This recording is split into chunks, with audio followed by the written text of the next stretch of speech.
really so enlightening that it just opened up the entire, like, your eyes finally open for the movie, and it makes you want to actually go back and watch it again.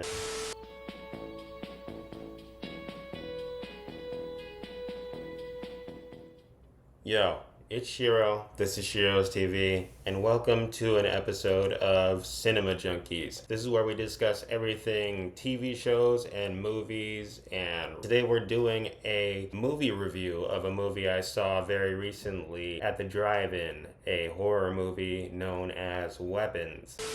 Hang on, it's movie time! Go, go, start it up! This is the best party ever.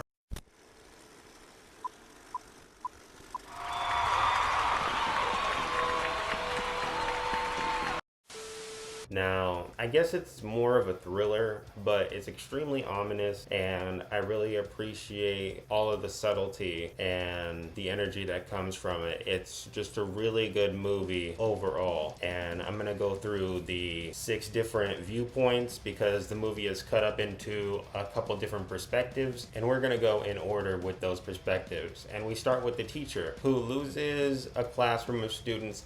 Every other class had all their kids. But Mrs. Gandy's room was totally empty. Except that hella suspect kid that is obviously something to do with the problem. But we don't get into that until way later, alright? But everything the teacher goes through, you can really see her genuine care, and I really like seeing how she involves herself even when she gets so much pushback from everybody else. Where are our children?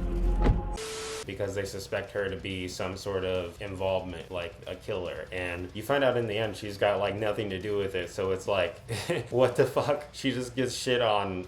Shit on! Your ass! Your ass! Shut the fuck up! And she just perseveres it, and it just shows how much she cared in the first place as a teacher, caring about her students. So that was a cool little arc that she had. And then we move on to one of the yard workers or something, and he's looking for his kid throughout the entire movie, and that's really interesting. We'll get to that, but I like that he had the same sort of vigilance, and he had a skepticism about the lady the way that everybody else did. I don't understand at all. Why just her classroom? Why only hers?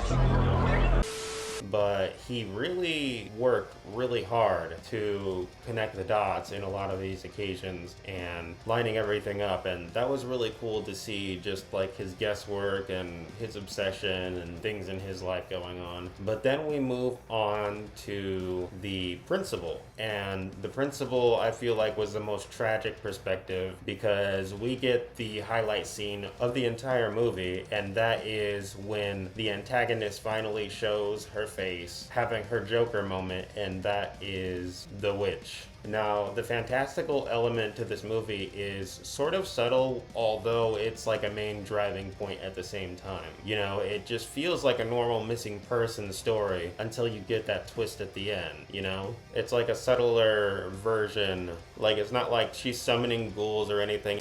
Little green ghouls, buddy! Don't write ghouls. I'm not!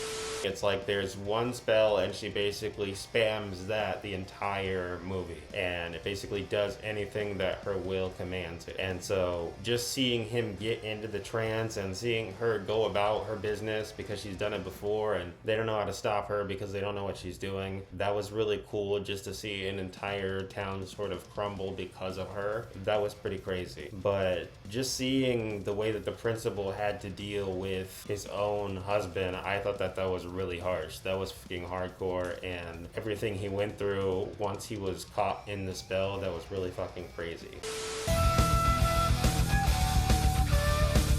And that brings me to Paul, the policeman that the teacher fucks in the beginning. Paul was very interesting. I thought he was a nice guy, but he definitely has his problems, and you really see all of this shit just kind of going wrong in his life. But man, running into this sort of junkie kid that is just roaming around, and God, the overreaction, he punched the fucking shit out of that motherfucker. Like,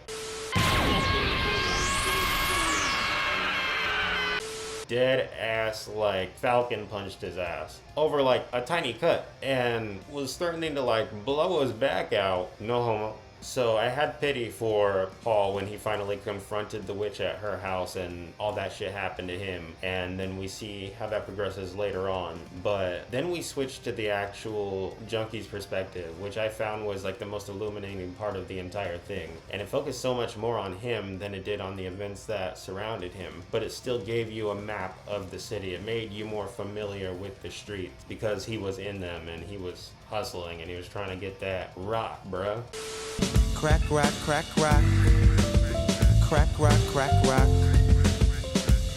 And I do like the highlight for the pawn shop where you see the pawn shop owner realizes, hey, he's just here again for another hit, and I don't know if he cares about the junkie or he cares about, taking a kid's stolen possession, but either way, his rejection was very interesting. It just showed that, sometimes he just doesn't get what he needs. He comes up short and he's just riding the rails. And he seems fine with that. And it was that free perspective that really gave an enlightening mood, and just the connection between the policeman and the junkie when you find out he's trying to report about the witch, but he thinks he's snitching. And that's just fucking crazy. Like I said, blowing the back out was much in effect. Pause. But seeing how that wrapped up with both of them, him being under the spell and then trying to kill the junkie, I don't know how that ended, but that brings us to our last perspective. The kid, that only kid that showed up in class, because obviously he was involved, his aunt was the witch, and she ended up possessing or putting her daughter under a spell and her husband, and it was just the kid who was not under a spell, and because he had to feed the parents, it was really depressing. And even like all the kids that she was harboring, he had to feed them too. Like it was just, he had the shortest end of the fucking stick. But if it wasn't for the kid, we wouldn't have gotten a resolution. But I thought his perspective was really so enlightening that it just opened up the entire, like your eyes finally open for the movie, and it makes you want to actually go back and watch it again. And I think that's one of the best things about the movie is like once the secret's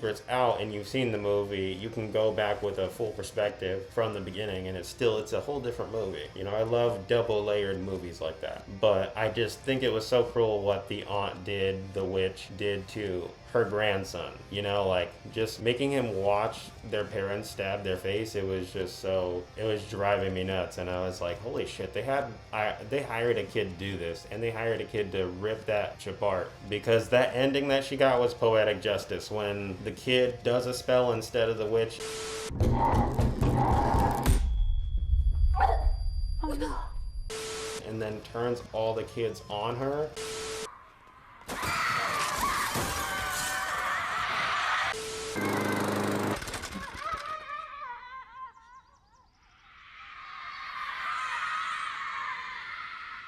That was metal. And just her getting ripped apart, most metal death I've ever seen, and she deserved it completely.